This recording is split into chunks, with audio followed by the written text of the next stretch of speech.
Welcome back to FM Story. In this episode of the Journeyman Save, we'll see the second half of Season 4, potentially our last season with Welling, unless we get promotion. So without further ado, let's get going.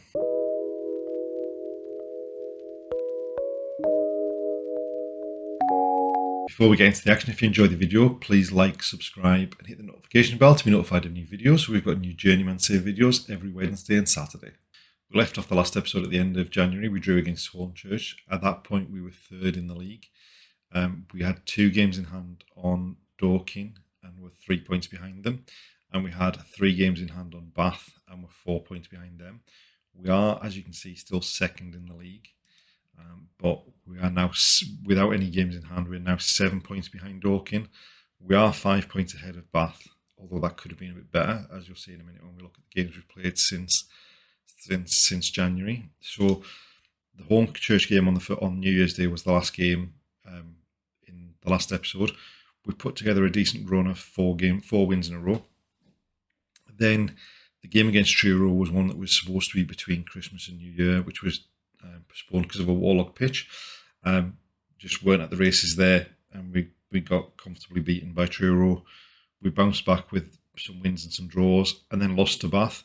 Now, obviously, we are above Bath in the league, but if we'd won that game, we'd have been closer to Dorking, we'd have been further ahead of Bath, we'd have been in a stronger position. We bounced back last time out with a win against Metropolitan Police.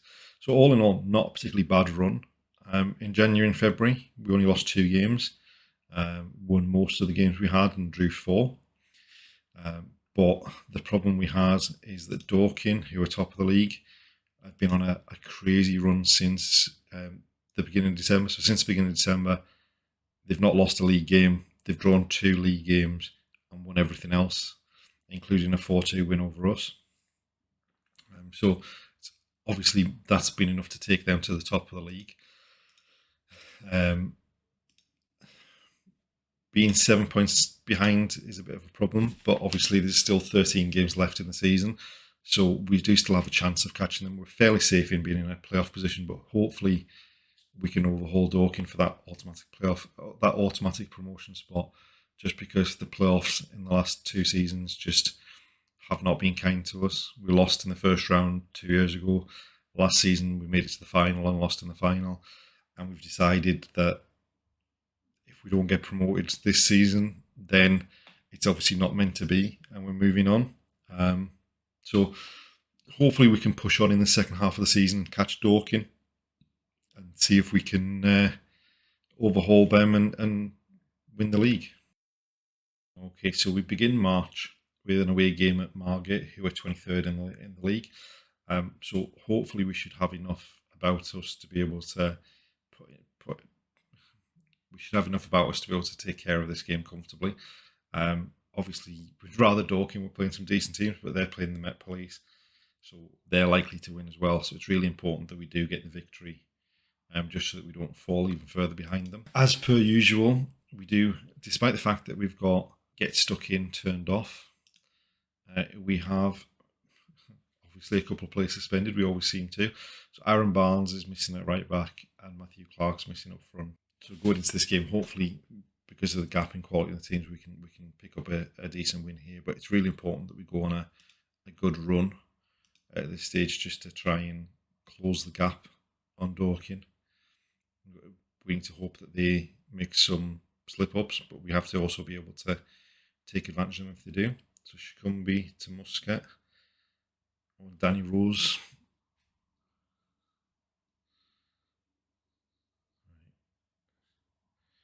Jurajai driving forward, plays in back to Johnson, Chalker, Deal Moore at the back post, and that's us 1-0 up, and thoroughly deserved based on how we've dominated the game.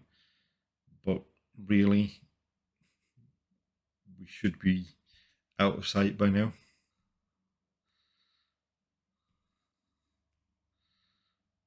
And there's Danny Rose at the back post again.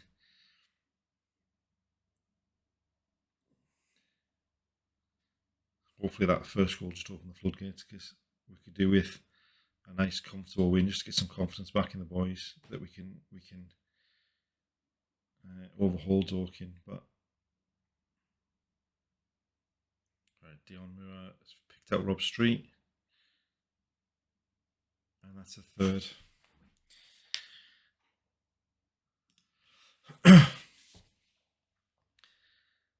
Just go back to the replay. The keeper, it was nodded down by Shakunbi. Moore found Street, who just beat the keeper at the near post. Right, Hesketh. Shakunbi chasing it out wide. Back to Jirajai. Oh, and what a finish that is.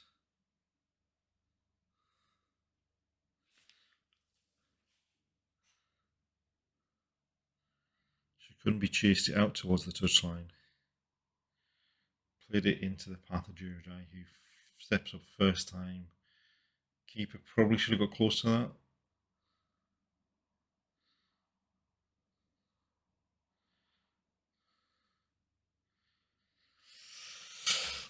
I was hoping we would hold on for a clean sheet because we don't get very many of them, but I'm not sure what the goalkeeper was doing there. He gets pulled back to the edge of the area. He hits it first time. The keeper seemed to get both hands to it, and then so decent performance. Probably could have taken some chances earlier, but comfortable win. Which was necessary because I think both, looking at the live league table as the game was going on there, I think both Dorking and Bath must have won because I don't think anything's changed in terms of those top three positions. So yeah, Dorking won 2-1 and Bath won 2-0 at home, although they did score in the 90th and 95th minute. And Dorking kind of hang on by the looks of it for that 2-1 victory. So nothing really's changed at the top of the league, but a decent win, and hopefully we can push on and challenge Dorking for the rest. Welcome back, and you join us in a truly brilliant position. So it's the last day of the season, and as you can see from the top of the screen there, we are currently first in the league. Now, we are not champions yet, but going into the final day of the season, we are 2 points clear of Dorking and 3 points clear of Bath, and we have a massive goal difference advantage over the two of them. So as long as we don't lose this last game of the season, which is at home to Hornchurch, who are comfortably in the playoff spots, unless we lose that game, then we are going to be champions. Dorking obviously go away are at home to Truro, who have absolutely nothing to play for, and Bath are at home to Wealdstone, who are in a similar boat. And we are at home to Hornchurch, who we drew 1-1 with away earlier in the season. Now, since the Margate game, we lost to Dagenham and Redbridge straight away, and then we put 4 back-to-back wins together. And then April, despite where we are in the league, April wasn't exactly the greatest. I mean, we drew 3 of the 5 games, including one against Dorking, which we got thanks to a 94th minute Ben Morgan winner. We won 1 game and lost 1 game, and then we beat Truro in our previous game. Dorking, however, who were well ahead of us at the beginning of March, have gone on a bit of a horror run of form, because we said before that game, or we looked at their form before that game, from like December onwards, they hadn't lost a game, and that continued all the way up until April. And then in April they lost 3 of the games. Well, so the wheels started to come off in March. They drew 3 games in March, and then in April they lost 3 out of 5, drew the other 2, and then they drew the game in May. They really kind of have tried to bottle going up here. But obviously we're going to go into this game against Hornchurch knowing that we've got pretty much a full strength team. All we're missing is Elliot Johnson, who's suspended. And we know all we need is a point. Obviously we're not going to play for a point, but if the worst comes to the worst, we know a point will seal the title for us. The last day of the season is upon us. We've made one change from the previous game in that Danny Rose is coming to the team and Jaden Smith's dropped to the bench. We don't have an awful lot of options defensively or midfield, so we do have a lot of attacking options on the bench just in case things do go wrong. But otherwise, this should be a team that's more than good enough to win the game, or at least not lose the game. We did have a tough game against Hornchurch in the previous game in the league, where we came out 1-1 draw. We took the lead early, wasted a few chances, they scored, which in all the games we lose seems to be the kind of pattern. So hopefully we can get off to a decent start here as well, with the title on the line. Jurajai to Matt Clark. Can we get the ball in the box? No. Jurajai, Shakunbi, Chowker, Muscat wide. Danny Rose opens the scoring in the 7th minute. Puts us 1-0 up. How Joe Muscat was able to run so far with the ball, I don't know, but Danny Rose will take those tap-ins all day long. We've got acres of space down this left-hand side.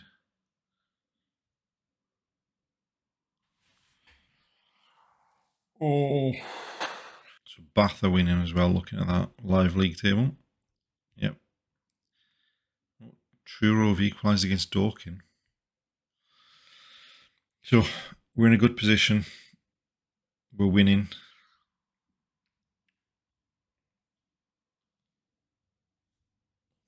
Oh no. No. That was a let-off.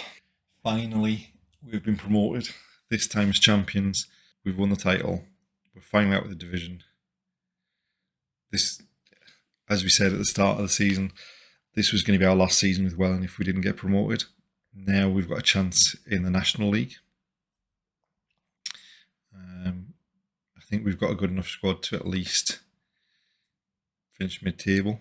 So we finished the season top, obviously, with 125 goals. We conceded 68, which is probably about average looking at the bottom half and just outside the playoffs. Still conceding far too many goals, but also scoring nearly 40 more than any other team.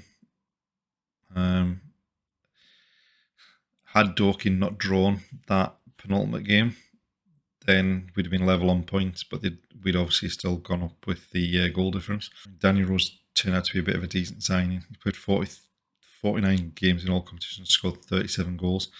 He only scored, I think, like 6 in the last couple of months of the season, because he was well out in front in terms of being top goal scorer in the league.